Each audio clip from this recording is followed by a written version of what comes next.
out again. It's a rich thing.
এই ফোনটির model হচ্ছে OnePlus Nord N20SE।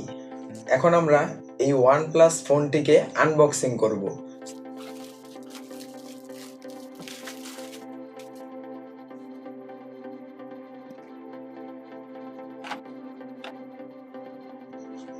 তো প্রথমে দেখতে পাচ্ছেন একটি পিন রয়েছে মোবাইলের সিম এবং মেমোরি প্রবেশ করানোর জন্য।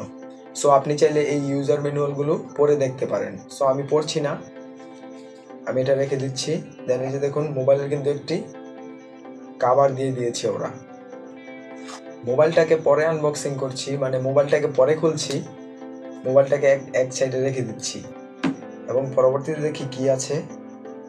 এই যে দেখুন এখানে OnePlus-এর একটি চার্জার, ফোনের জন্য একটি চার্জার দিয়েছে এবং এর সাথে একটি কেবল দিয়ে দিয়েছে। এই যে দেখুন কেবল।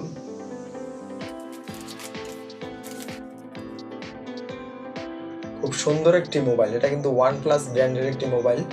এই ফোনটাকে আমরা এখন ওপেন করছি।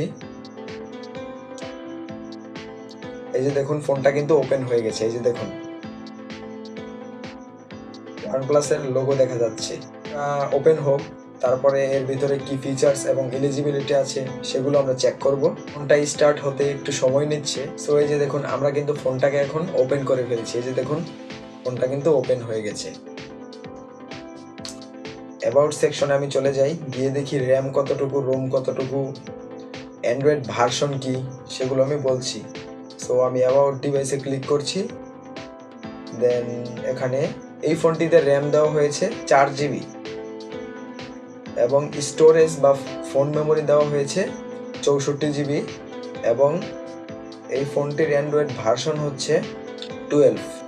ফোনটার মধ্যে কিন্তু দারুণ একটি ক্যামেরা আছে। আপনি চাইলে খুব ভালো সেলফি তুলতে পারবেন এই ফোনটির মাধ্যমে। চাইলে আপনি এটা সেলফি, ভিডিও বা যে কোনো কাজে আপনি এটা ব্যবহার করতে পারবেন। ফোনটা আসলেই বেস্ট।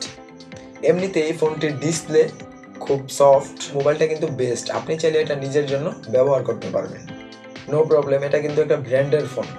সো এটা ব্ল্যাক কালারের ফোন, ভিডিও এবং অডিও দোনোটির ক্ষেত্রেই খুব ভালো সুবিধা পাবেন আপনি এই মোবাইলটির মাধ্যমে। সর্বোপরি এই ফোনটা কিন্তু আপনার জন্য বেস্ট হতে পারে মোটামুটি একটি বাজেটের মধ্যে। সো আজকের ভিডিওটা এই পর্যন্তই।